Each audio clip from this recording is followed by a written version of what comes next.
Hello, everyone. Hello, everyone. Thank you for showing up and being such a lively crowd. We'll try to keep you from having the afternoon nap seizures. I am Terry Shames, and I'm privileged to be a moderator for this panel of very distinguished people. I've read all of their stories, and I'm absolutely blown away. So I'm going to give you just a little short bio of each of them, because if I gave you their complete bio, we wouldn't have time for questions. So I'm doing this at random as I read the books. This is Jakob Kerr, who wrote Dead Money and is nominated for Best First Novel. In addition to his work as an author, Jakob is a lawyer and a communications executive in San Francisco's tech industry. Jakob has also been a bartender, sports writer, and for one disastrous afternoon, the driver of an ice cream truck. So yes, I'm sure there's a story there. Probably after he was bartending. Right. Zoe Wallbrook, her academic research has appeared in outlets such as the New York Times and the New Yorker. She was mentored by LA Times bestseller Elizabeth Little and was runner-up for the Eleanor Taylor Bland Award. Zoe begins all her emails with, quote, "My sincerest apologies for my slow reply." She and her husband live with their black lab pity mix, Sophie.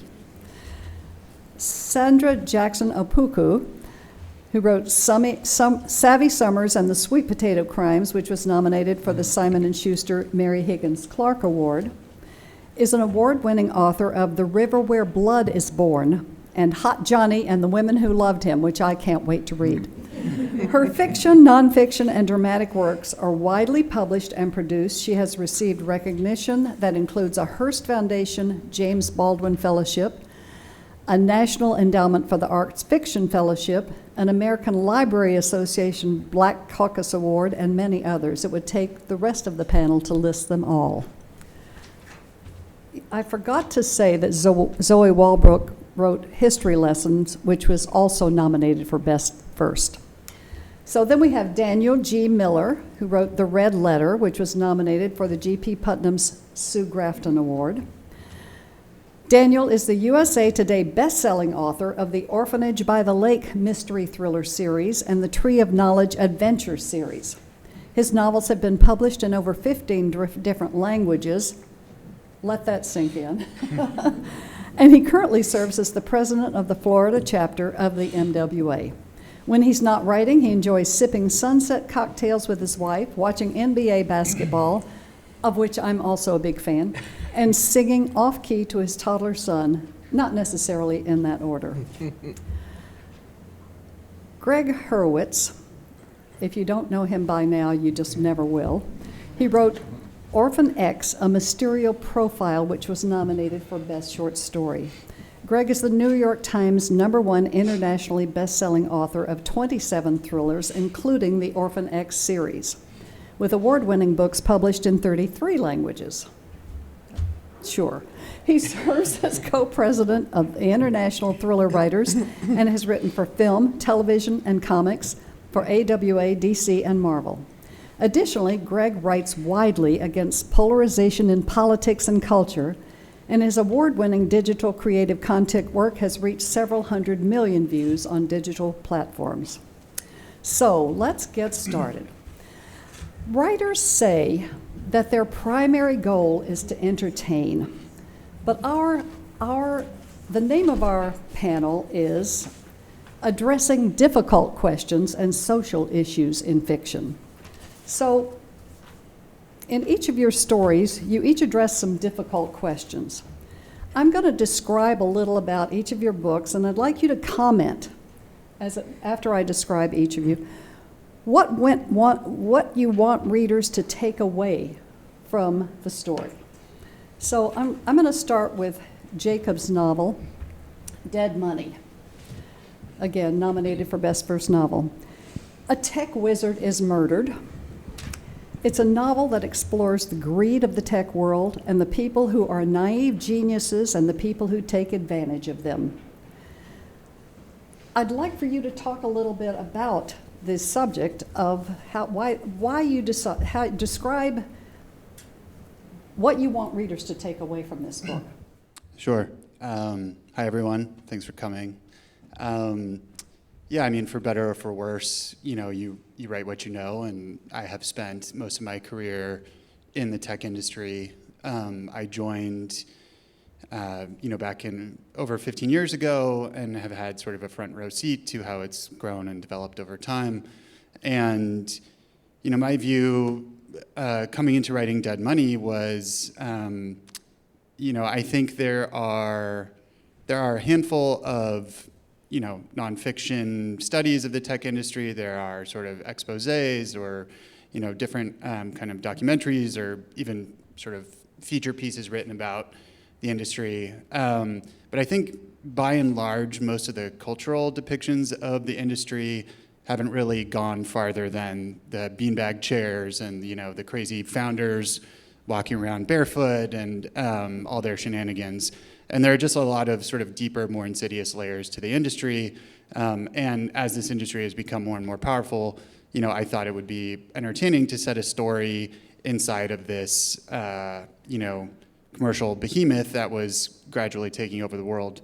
I also just, having spent a lot of time working in San Francisco, working in the industry, it's a place of, unbridled optimism, sometimes because optimism is more, profitable than pessimism. But also, it's just, it's all glass walls, and there's the sun is shining through into all these offices, and there's money everywhere, and, everybody's just fit and eating burritos and surfing. And I thought that would create a really nice sort of like juxtaposition for a story that kind of cut to the underbelly that's hiding under all of that sunny optimism, which is, really intense ambition, greed, ruthlessness, and just kind of wanted to study the interplay between those two things.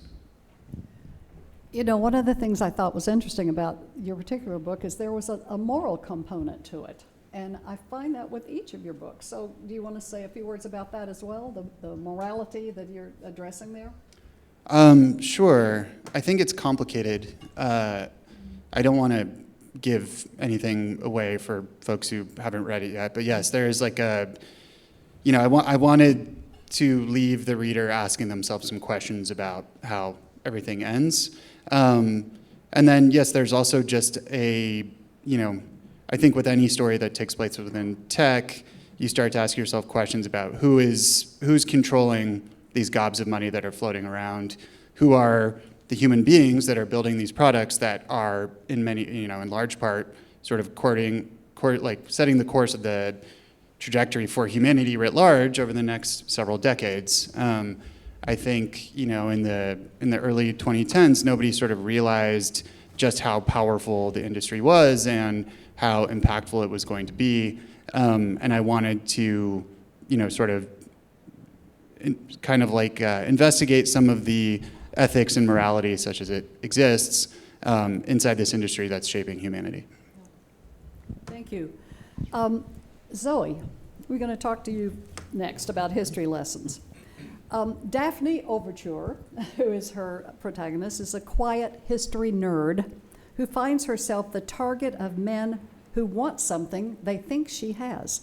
The book involves the difficulty of being a talented black woman in a world of white people who think they have the right to all the talent. It also talks about how context matters in history, and for anyone who has read Ian McEwan's wonderful What We Can Know, it made me think of that as well. So talk about that. Talk about what you want people to take away. Sure. Hi, everybody. Also, I know this is cheesy to begin this way, but it really is such an honor to be here and to be with everybody. So in some ways, it's so funny, my answers are going to sound really similar to Jakob, I think, even though we've written very, very different books. It was also funny to me to be put on a panel about hard topics, because in some ways I think of my book as really silly. I think on the first couple of pages, you meet when Daphne's walking down the street, she's in a university town, and university towns are these kooky settings to begin with. and she's walking down the street, and a skateboarder goes by with a fluffy white cat in one hand and a book of Heidegger in the other. And I mean, that's just kind of like the silliness and quirkiness of the world that I hope that I built. But yeah, nonetheless, I mean, I think a lot about what it means to move through elite white spaces as somebody who oftentimes is one of the only ones in that space. And that's definitely what my character Daphne is navigating. I think that in terms of hard topics, though, and maybe this goes back to the silliness of my book, that I do want to make sure that people understand that, yes, she's dealing with racism and misogyny, but that's not defining her. That's not defining her book or her experience, I should say. But then at the same time, I think the really exciting thing about Daphne and the characters in the book like her is, number one, their nerdiness, and then number two, sort of using her knowledge as a historian to try to solve a mystery, that historians care deeply about contextualization, that facts do not exist outside of the context in which they were produced. And really, I mean, the overlaps between being a historian and being a detective really came out as I was writing this years ago, and realizing there's the same kind of curiosity for trying to figure out how to place facts in a particular kind of context. Like Jakob, I was thinking a lot about what Jakob was saying about setting, that there's something about the specificity of university life that has its own kinds of rules, rhythms, morals to it, to a certain extent, that don't make sense to outsiders, especially on the professor side. I think there's a lot that's been written about the student side, but less about the professor side, I think, in that way. And then also I was thinking about the question of morality, right, which I think is a through line maybe in our books. And that, again, this is me being a nerd, I apologize, but at the same time thinking a lot about how mysteries to me, to a certain extent, are 16th century morality plays. Like, there is a way that you get to explore a moral question or a moral conundrum. And maybe the last thing I'll say, and then I'll stop talking, is that there was a really great interview in the New York Times a while ago with George Saunders, who said that, and I'm going to roughly paraphrase, that it's not the job of the author necessarily to answer the question, but that literature can, you're just trying to formulate the right question, which I thought was really helpful and inspiring. Oh, that's an excellent point. Yes, you're trying to formulate the right question. Yes, exactly. Gregg, I'm going to go to you because you have written a short story, and for me, it was hard to separate the short story from what I know of your novels about Orphan X.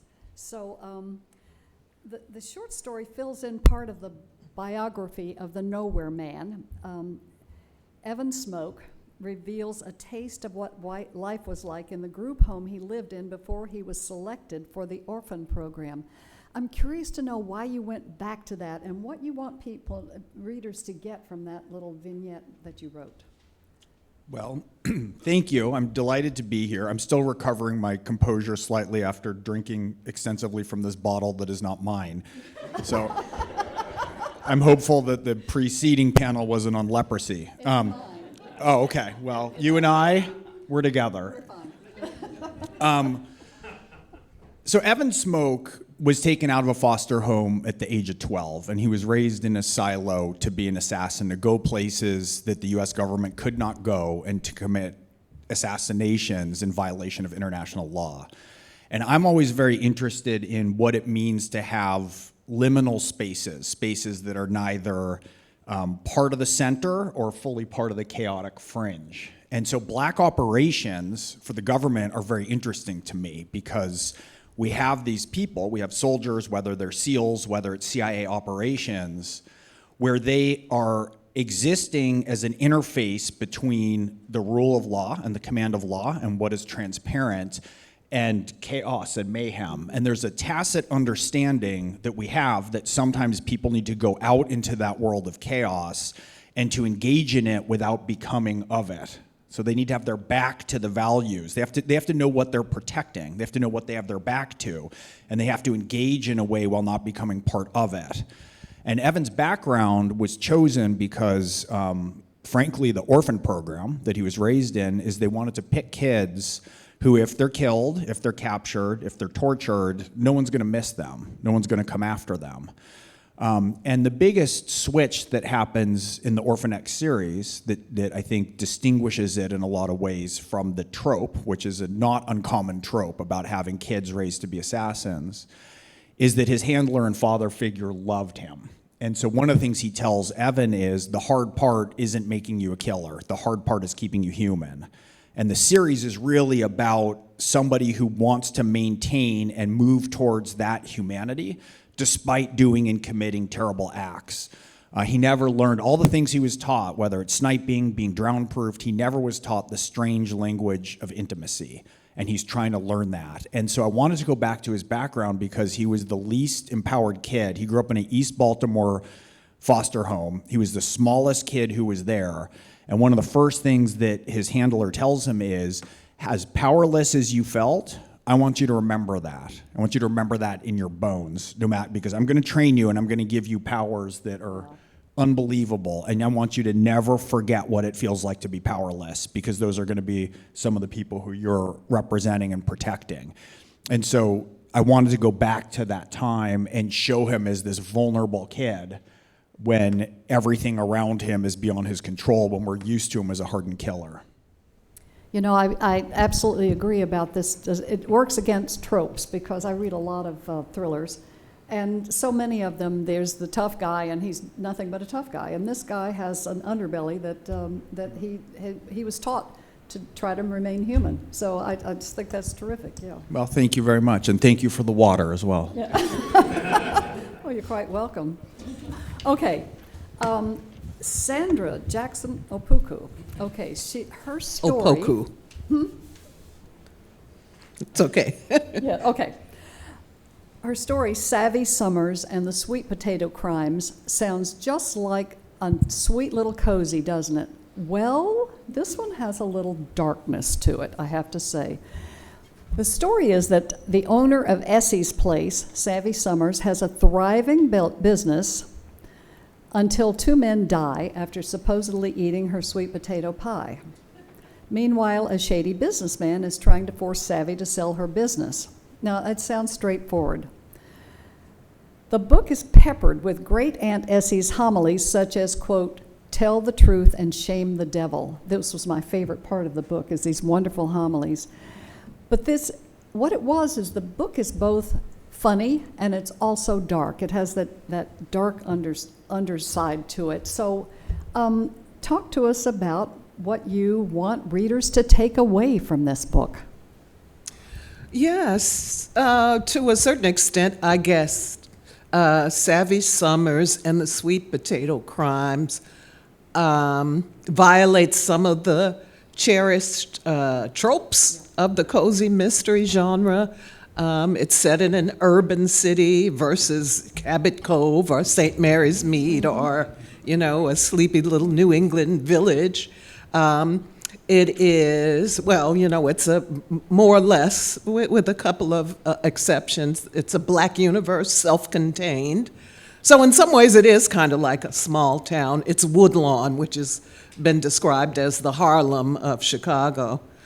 And, it's set in a culinary establishment, a soul food eatery with, the wonderful food and the, cozy beverages and the sweet potato pie and, a cozy little murder or two. But I didn't think, well, for one thing, I have a background in literary fiction.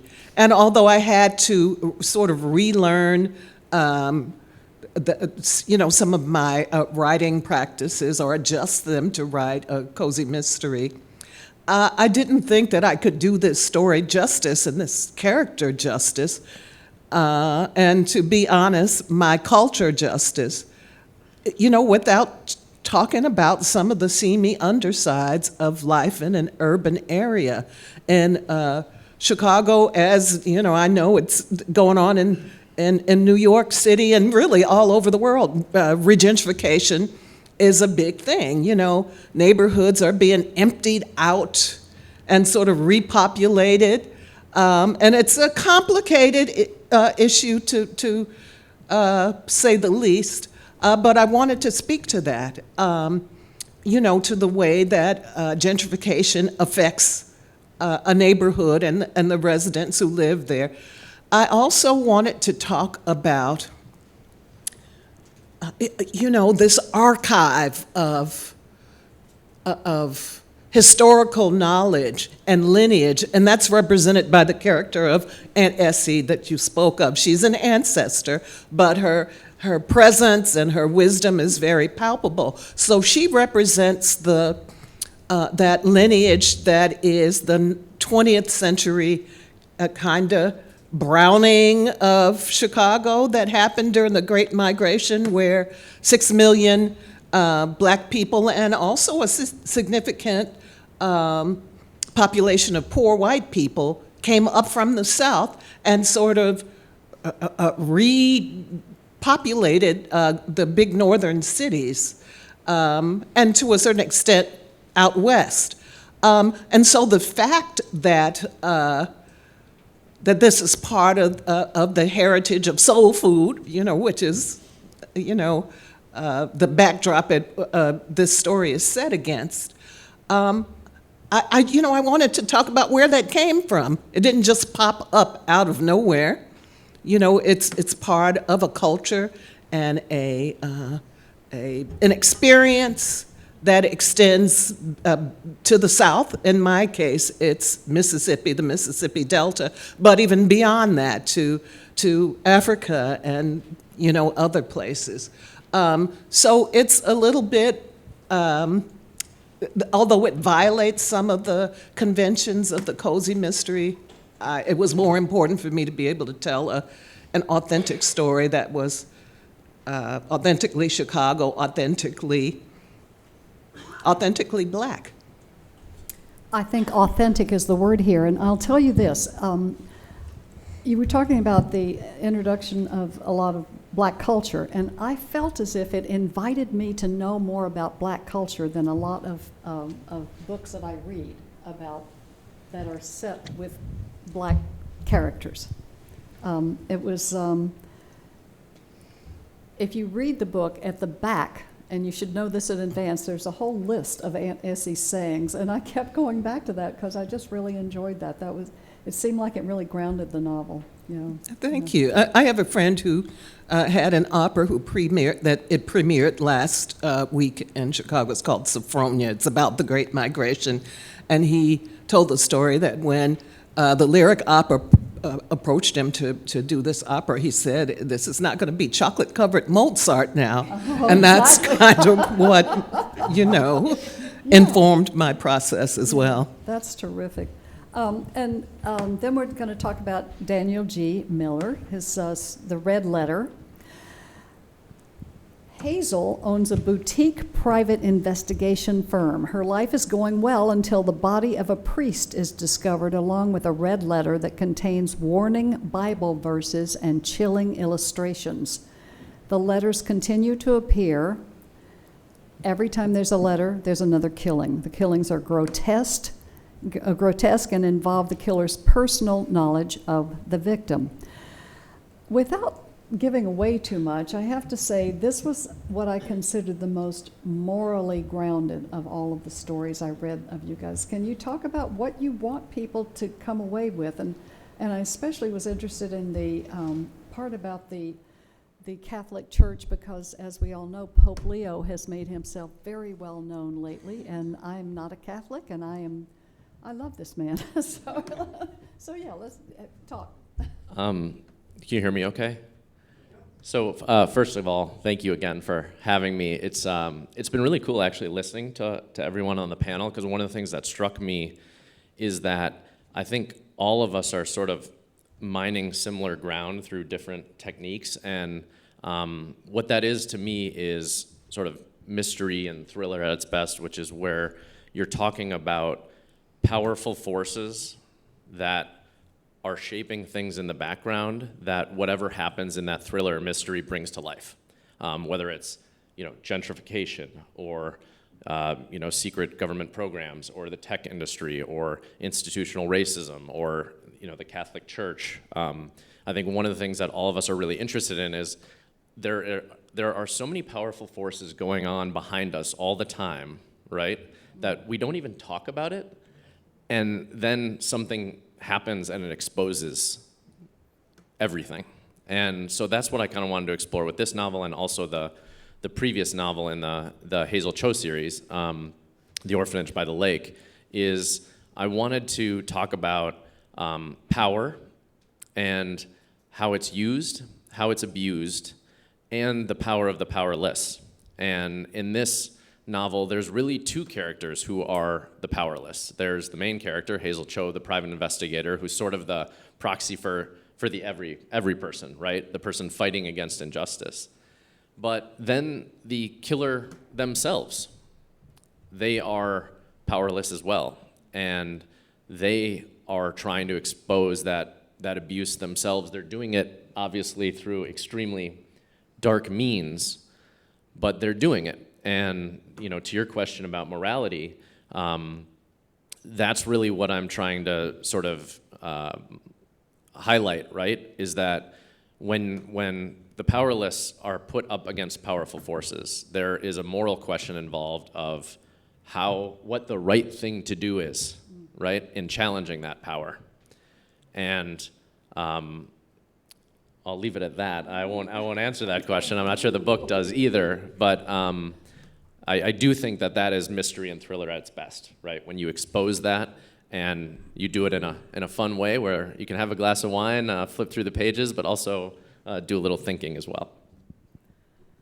Well, I intended to ask more about the moral parts of it, but we only have a certain amount of time, so I'm going to go on to, I would like to know, this is writerly stuff. How do you approach your subject? Do the character and story come first and you underlay it with the issues that arise? You're all issue-oriented. Or do you know from the beginning what issue you want to tackle and then your characters populate that? And let's start at the end over with Zoe, and then we'll just come along here. Oh, sure, thanks. I guess I always know this is, and I think this is also really interesting. It's tied to, I've been asking different mystery writers if they always know the ending before, or the killer as they're writing or not. I know Agatha Christie didn't, that came up earlier today as well, but I always know, in part because I think maybe this does come back to a book having some kind of moral center or moral conundrum or quandary. So yeah, in order to work that out, I'm thinking through a particular issue. In the first book, it's definitely thinking about, again, I'm trying to not give anything away, which is really hard. But at the same time, this, in some ways, thinking about the struggles that women of color in particular face in the academy. But then there are other issues as well, thinking about sort of power and things like that. I'm doing a second one now, which again, I'm trying not to give too much away, but it's about the history and politics of racial passing in the 20th century, both in France and the United States. And that it really is a way to try to, I don't think I solve anything by the end necessarily, but at least I'm sort of forced to be honest with myself about the sort of question that I'm struggling with, that I hope also resonates with readers. So you're wanting to challenge the readers to think about what they're For reading. sure. Okay. And then again, the nerdy thing, maybe I'm sure we've all done this in some ways, is also thinking about research. Who else has tried to think about this question? Who else has approached this kind of topic in a way that resonates with you? Yeah. Okay. Daniel, how about you? Characters or issue first? Yeah, so I just start with the big issue at a very high level that I want to tackle, and then I spend 90% of my time on characters. I'm a real nerd. I go through character by character and their little backstories and their hopes and dreams and do all of that before I even think about writing a plot. We love our nerds. Very nerd-friendly environment. Speaking of nerds, tech industry. My protagonist is a woman, Mackenzie, who's, she's an investigator working for the most powerful venture capital firm in San Francisco. And she was my starting point because, like me, she is immersed in the industry, but is still somewhat of an outsider to it, right? She had a life before tech and has a perspective built on her own sort of experiences coming to tech later in life. And that was very similar to me, right? I've worked in tech for a very long time. I've never felt wholly of it at the same time. So for me, it was kind of an amalgamation of the industry plus this character's sort of POV and perspective coming to it. For me, I think character is always at the center of any of my storytelling, even nonfiction storytelling. Figuring out who the character is, what that person wants, and what forces sort of thwart the achievement of that. And then the plot and the setting and the action and all of the other story elements kind of fall into place around this character or this set of characters. Gregg, you write a series, and it's a little different when you write a series, isn't it? Yes. Okay, Well, speak to that. I'm largely in agreement with the esteemed panel. Everything to me is character, and I think we all know that intuitively when we read. When we're reading, we're wanting to spend time with a character. And if I ask you right now what your favorite James Bond action scene is, everyone will stop for a moment and will think, but we all know right away how he takes his martini.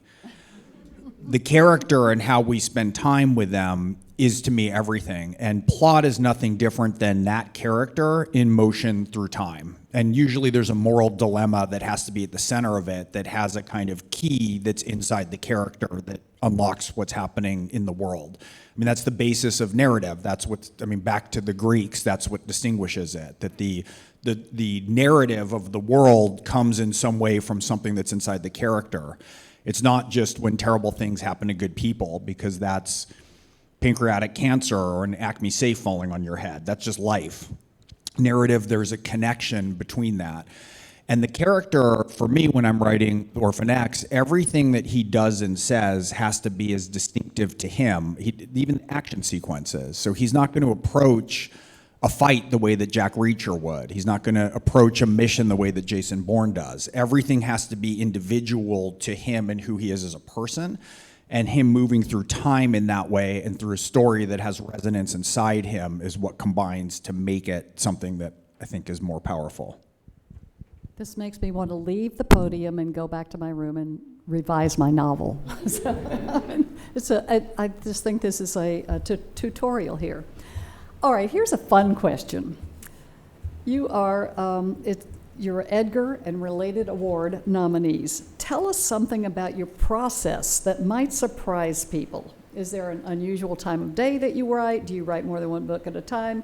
Do you write without editing your draft first, or when you finish your draft, have you already edited everything? Do you have any little superstitious? Tell us something we may not guess. Gregg, start with you. Well, I like to write shirtless, which caused some problems when I went to go on a TV show in a writer's room, because I went in my office and was trying to write, and I couldn't write because I felt like I was so I took my shirt off, and there wasn't a lock on the door. And then my showrunner came in, and I was sitting behind writing, and he thought I was naked because he couldn't see that I had on trousers and pants. So that's one thing. I like to feel unencumbered when I'm writing. I also write a lot of times. I have 4 dogs. 3 of them are giant Rhodesian Ridgebacks, and I tend to write with them in the room. And there's a lot of noise in wrestling and fighting. People who don't know the breed think when they wrestle that they're trying to kill each other. And so it can be kind of active with tumult at times. Beautiful dogs. I think I have a kind of unusual process. Maybe some people share it. And that is, I have discovered over the years that I write best when I'm not anywhere near home. So I tend to, work outside of the home. But a lot of my writing takes place at artist residencies and retreats. This year, let's see, so far I've done 2, and I have 3 more. There's something about being away from home and the distractions and the expectations, just being in a new place with new scenery and new people, and also a place that is supportive and is set up to encourage your creative process that I find just very affirming. So I encourage, if you haven't done it, if you're a writer or an artist and haven't done an artist residency, I encourage you to check it out. I'm just laughing because I think my experience writing Dead Money was the opposite of an artist's retreat. People ask me about the writing process, and I tell them that it was basically an out-of-body experience. There are large stretches of it I don't remember, because when I started writing, my wife and I, we had 2 boys under the age of 2, and we now have 3 young kids. And when I was writing Dead Money, I was just, I had this book inside me. I had a very detailed anal retentive outline, and I was just grabbing whatever sections of time to write I could, between diaper changes and naps and feedings and staying up late after everybody else was asleep, and then getting up when they get up multiple times. And I wouldn't recommend it to anybody else, but I ultimately found it to be beneficial because it prevented me from getting too stuck in my head or too precious about, oh, this is Dada's writing time, don't disturb me. Like, there was no time for that crap. And it also just sort of continually regrounded me in sort of, what was most important in my life, which is my family. And so it was a messy, unique process. I wouldn't recommend, but it ended up being helpful to me. I was racking my brain. I think the only thing interesting about my writing process is how robotic it is. I literally, do character maps of every character. Then I make an outline down to the chapter level, literally. So before I start, I know every single chapter, how it's going to go. And then I write every morning, and I write a chapter a morning. And I don't stop until that chapter's done. And the only thing I can think of, I guess, words of wisdom, just from my learning, is I let the chapter be what it is. I don't, and sometimes they're crap, right? But I just don't dwell on it. I just move forward, because what I found is half the time you go back and you're like, oh, it wasn't as bad as I thought it was. And then the other half of the time, you can fix it relatively easily. But if you get stuck on it, then you get stuck. And so that's what's worked for me, is just really rhythmic, kind of paint by numbers. I've actually known writers who got stuck on after 60 pages, and they kept going over and over and over. Many of them never got past that point because they just can't. So I really agree with you about that. You just move on. Yeah. I think I have nothing necessarily original to say. Like Sandra, I like writing out of the house. My ideal writing space is an airport. I fly a lot for work, and I've asked my husband to drop me off 4 hours early so I can find a spot to write at an airport. So maybe an airport. Forced relaxation, not relaxation, forced something is happening. I'm going to answer my own question, and that is, I can write anywhere, anytime. I don't care where it is. I don't care who is around. I just sit down, and when I'm ready, I just start writing, and I go into a zone, and that's it. Yeah, that's it. But I'm not shirtless. One last comment. I was telling Sulari this. Another helpful hint is I went on a road trip. I drove from Florida to Minnesota just recently. It's 26 hours if you're curious. And that is great for coming up with book ideas, because you're just staring at the road and your mind is just gone. But unfortunately, he was in an ice cream truck. And I was abducted. Okay, just one last quick thing before I open it for some questions. Do you have any words of advice for those striving to make their writing the best it can be? Yes, start here. Well, I agree with what you guys were saying. Don't be afraid to get down a vomit draft. Just get it down on the page. You cannot fix a blank page. And if you're stuck, you're not going to get anything. Put it down. You can always make something incrementally better. The other thing I will say that's really important is to get your ass in the chair time blocked off. You have to be selfish about it. the way that athletes have to be selfish about the time to work out. And you have to take your writing time and make it sacrosanct. You have to make it sacred. Because if you don't, there's 1,000 things that are more important, whether it's picking up the dry cleaning or taking the dogs for a walk or cleaning your desk or cleaning your desk again.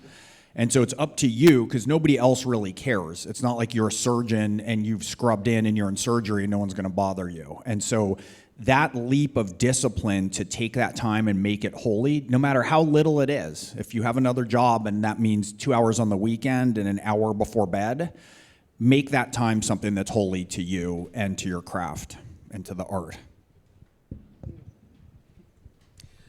I guess I'd like to speak to the dreaded R word.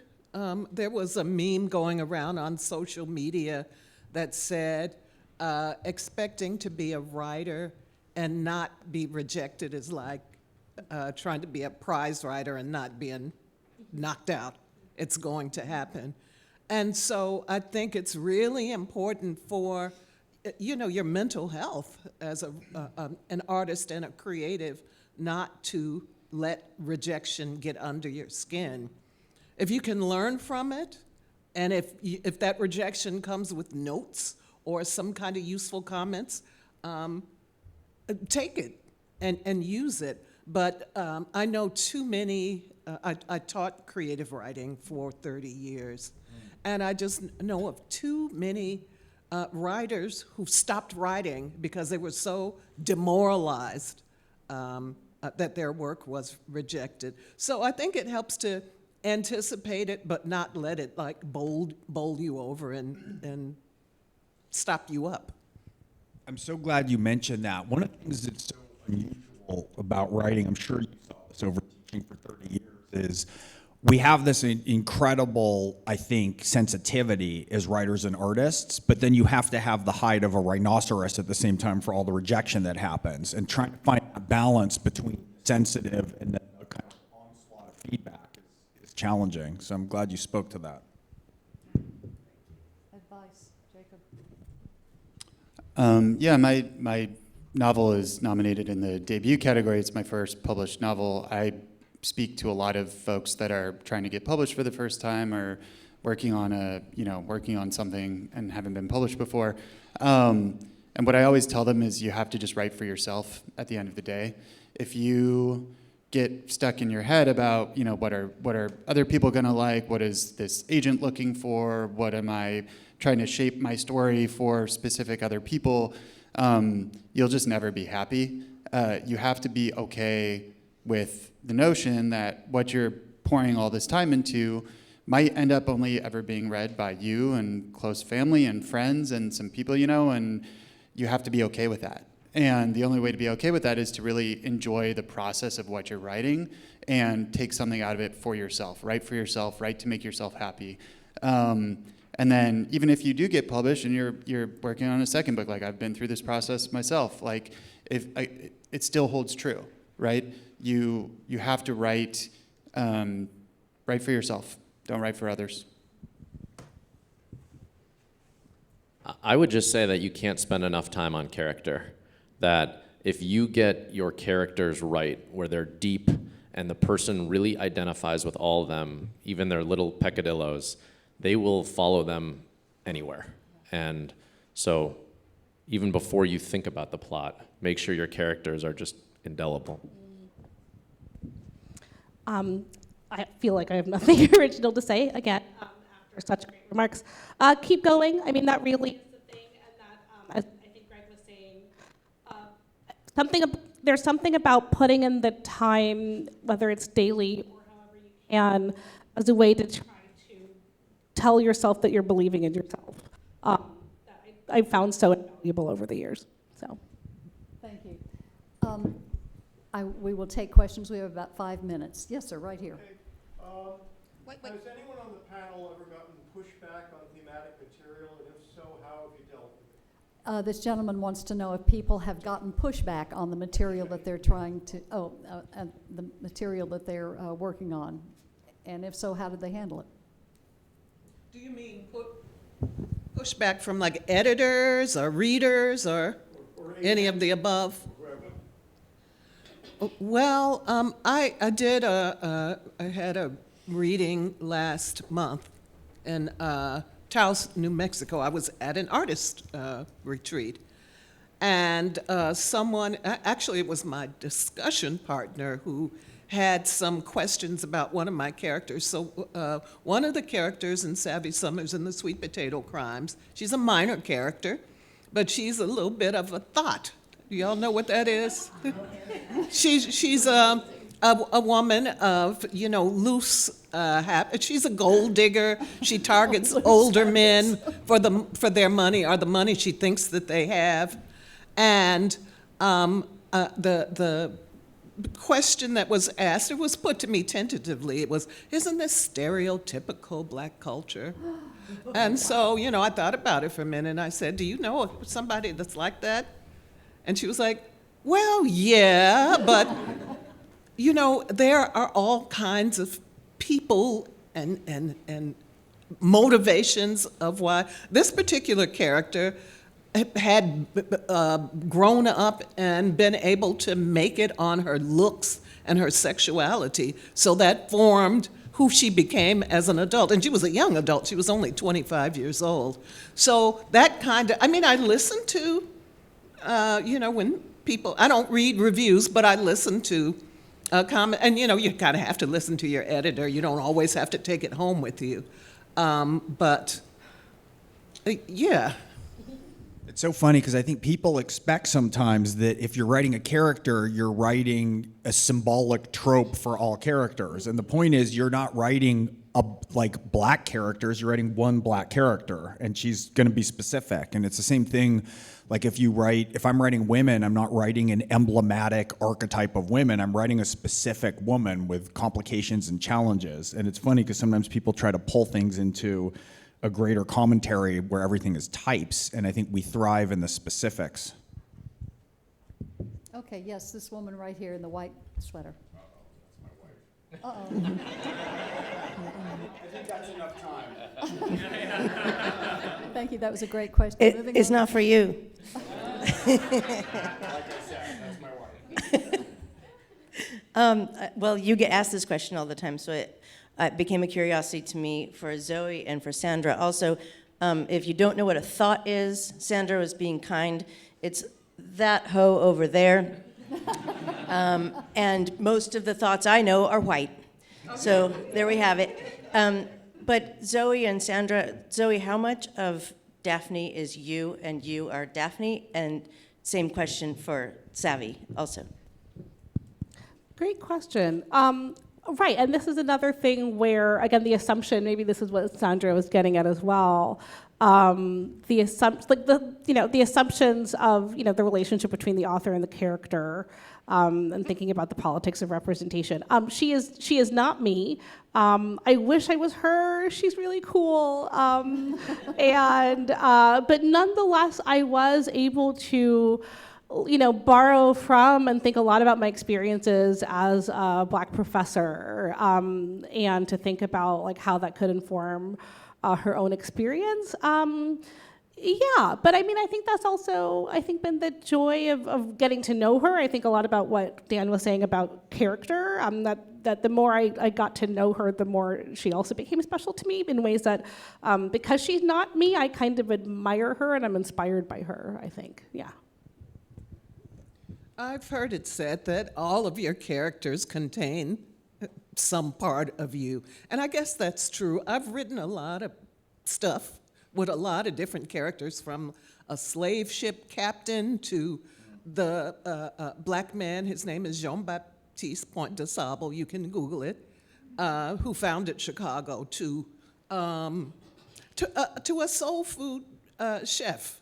And I guess out of all of the characters that I've written, she might be somewhat similar to me.